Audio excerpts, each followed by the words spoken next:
नमस्कार मित्रांनो, अशोक मामा या मालिकेच्या आजच्या भागात आपण बघणार आहोत. आता भैरवीचा स्वयंपाक झालेला असतो तेव्हा भैरवी अनिशला जेवणासाठी बोलवते. तेव्हा अनिश मुलांबद्दल विचारू लागतो. तेव्हा भैरवी म्हणते खाली असतील. त्यावर अनिश म्हणतो असतील म्हणजे माहीत नाही तुला. तेव्हा भैरवी त्याच्याजवळ येऊन सांगू लागते संयमी गेली आहे त्यांना खाली आणायला. तेव्हा अनिश म्हणतो मग येऊ दे त्यांना, एकत्रच बसू.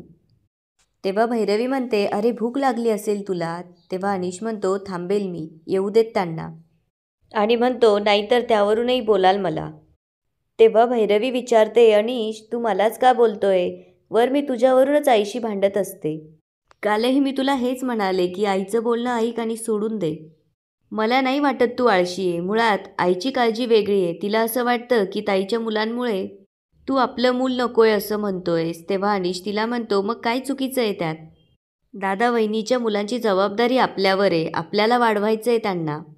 अगं त्यांचे टाइम टेबल मॅनेज करतानाच धावपळ होती आपली आणि त्यात अजून एक लहान मूल, कसं जमेल आपल्याला. त्यावर भैरवी म्हणते बघू ना, विचार करू. तू नाही का म्हणतोय प्रत्येक वेळी. तेव्हा अनिश तिला म्हणतो तू प्रॅक्टिकली विचार कर. तुझा जॉब, तुझं करिअर सगळं हॅम्पर होणार आहे. तेव्हा भैरवी म्हणते 2-3 वर्षाचा तर प्रश्न आहे अनिश. नंतर मी माझा जॉब कंटिन्यू करेल. आणि तेवढी सेविंग आहे माझ्याकडे. वर तू पण कमवतोयस. तेव्हा अनिश रागातच तिला म्हणतो पण का अट्टाहास आहे हा. तेव्हा मात्र भैरवी स्पष्टच बोलते कारण मला आई व्हायचंय. त्यावर अनिश म्हणतो या मुलांची आईच आहेस ना तू, की तुझ्यासाठी ही मुलं तुझी नाहीये. त्यावर भैरवी म्हणते अनिश मला आता बोलायला लावू नकोस. या मुलांसाठी मी जेवढी धडपड करत होते ना तेव्हा तुलाच नको होती. कारण तुला लग्न करायचं नव्हतं, तुला मुलं नको होती. आणि आतासुद्धा सतत मुलांना सांभाळताना चेहऱ्यावर काळजी, टेन्शन, जबाबदारी, ओझं. त्यावर अनिश म्हणतो कारण माझ्याकडे तुझ्या एवढा पैसा नाही आहे. त्यावर भैरवी म्हणते मग कमव. तो तरी आण कमवून. सतत आपलं तू ॲम्बिशियस आहे, माझ्याकडे पैसे नाही आहे. तू माझ्यापेक्षा खूप चांगली आहेस. अरे हो मग माझ्यापेक्षा चांगला. मी कुठं थांबवते आहे तुला. मग आता लग्न केलं आहे ना तर जबाबदारी घ्यावीच लागेल. आणि म्हणते हो आहेत माझी स्वप्न खूप मोठी. आपण मोठं घर घेऊयात, आपलं कुटुंब वाढूयात आणि ताईच्या मुलांनाही छान सांभाळूयात. तितक्यात इरा, ईशान आणि संयमी तिथे येऊन दोघांचं बोलणं ऐकू लागतात. तेव्हा अनिश म्हणतो हे सगळं तुझ्यासाठी सोपं आहे कारण तू मुलगी आहेस. तू काम सोडून, जॉब सोडून घरी बसू शकतीस. पण मी मुलगा आहे, समाजाने मला घरी बसण्याची परमिशन दिली नाही आहे असं म्हणून अनिश रागातच तिथून निघून जातो. तेव्हा भैरवीच्या लक्षात येतं की मुलं दरवाजात येऊन उभी असतात. तेव्हा काय करावं हे भैरवीला सुचत नसतं. तेव्हा मुलंही एकमेकांकडे बघू लागतात कारण त्यांच्याही लक्षात आलेलं असतं की अनिश आणि भैरवीचं भांडण हे आपल्यावरून झालेलं असतं. आता इकडे जेवण झाल्यानंतर अशोक मामा येऊन त्यांना म्हणू लागतात काय मस्त जेवण होतं आज. आणि ईशानला म्हणू लागतात काय रे ईशान, तू तर एकदम चिमणीच्या पिल्लासारखा जेवलास आज. तेव्हा ईशान म्हणतो आजोबा मला जास्त भूक नव्हती. त्यावर ते म्हणतात हो आजारी होतास ना तू, बरं आहे तेवढाच पोटाला आराम. आणि ते संयमीला म्हणतात ए संयमी तू काय हवेवर जगतेस, जाऊ दे. तेव्हा संयमी म्हणते मूड नव्हता माझा.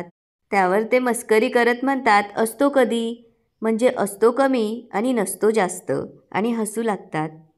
तेव्हा संयमी त्यांना विचारते माऊ आणि काकांमध्ये आमच्यामुळे भांडणं होत आहेत का.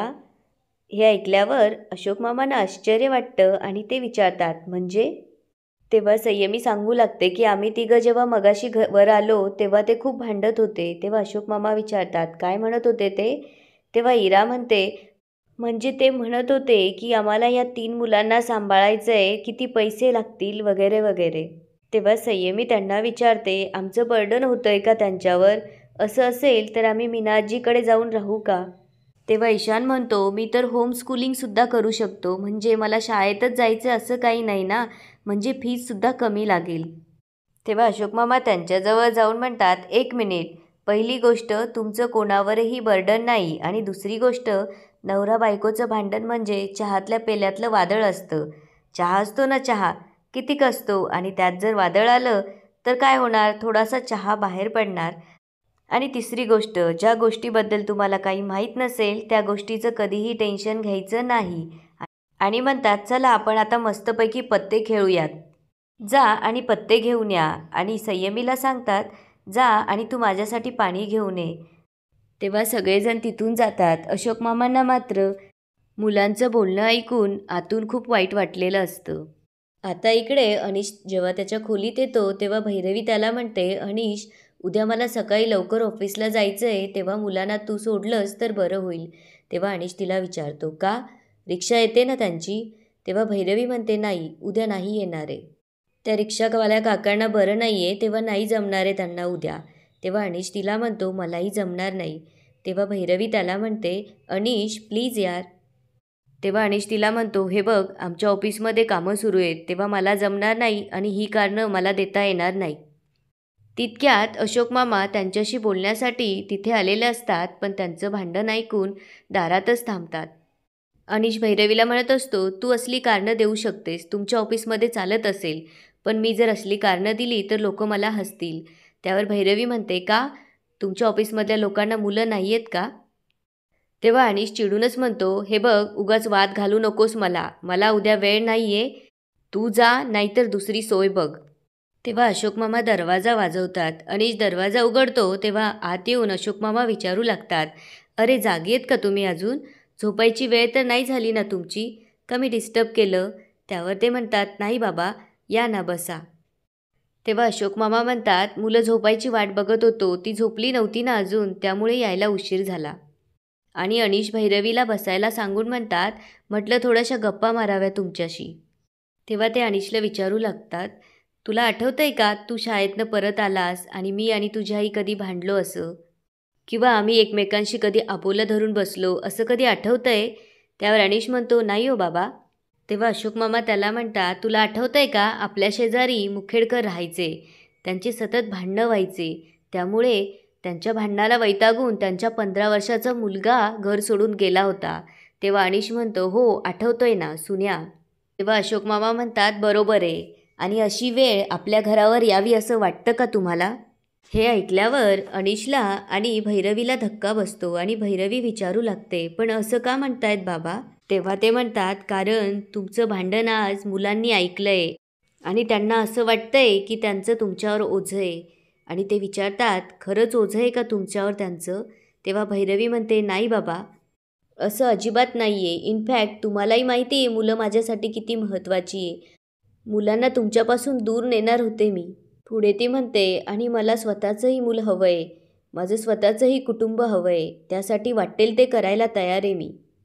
तेव्हा अनिश म्हणतो, बाबा, मलाही मुलं नको आहेत असं नाही आहे, दादाची मुलं सांभाळण्यासाठी मी आज माझं आयुष्य बदलून इथे आलो आहे.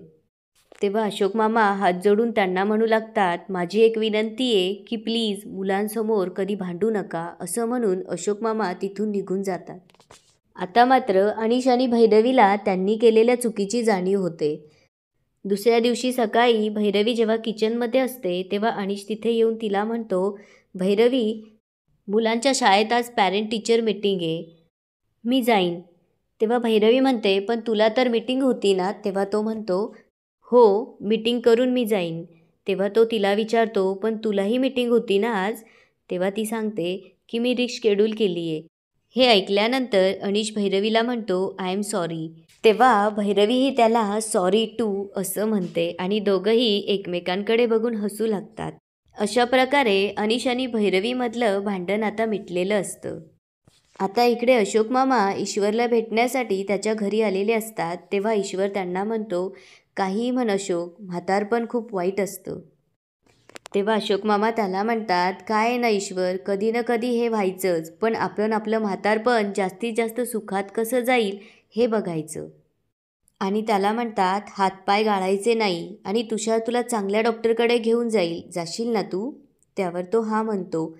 तितक्यात तुषार तिथे येतो आणि म्हणतो, बाबा, मी तयार आहे, आपण जाऊयात का डॉक्टरकडे? तेव्हा ईश्वर म्हणतो, मी जरा वॉशरूमला जाऊन येतो. ईश्वर गेल्यावरती तुषार अशोक मामांजवळ बसतो आणि काल जे काही झालं त्याबद्दल त्यांची माफी मागतो.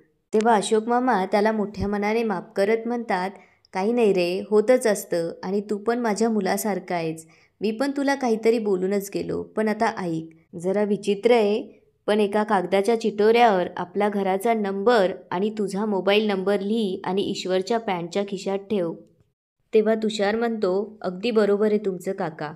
तेव्हा अशोक मामा त्याला म्हणतात, आणि ऐक, अरे ईश्वरचं वय झालंय आता, त्याच्यावर उगाच चिडत जाऊ नकोस. तुझा बाप आहे तो, आजारी आहे, त्यानं पण तुझं आजारपण खूप काढलंय रे. आता तुझी वेळ आहे. तितक्यात ईश्वर तिथे येतो आणि म्हणतो, बरोबर बोलतोयस तू अशोक, पण आता तो माझा बाप आहे, तो मला जसं ठेवेल तसं मी राहील. त्यावर तुषार म्हणतो, असं काय बोलताय बाबा? आणि याच ठिकाणी आजचा एपिसोड संपतो. आता पुढे काय होणार ते बघूया उद्याच्या एपिसोडमध्ये. धन्यवाद.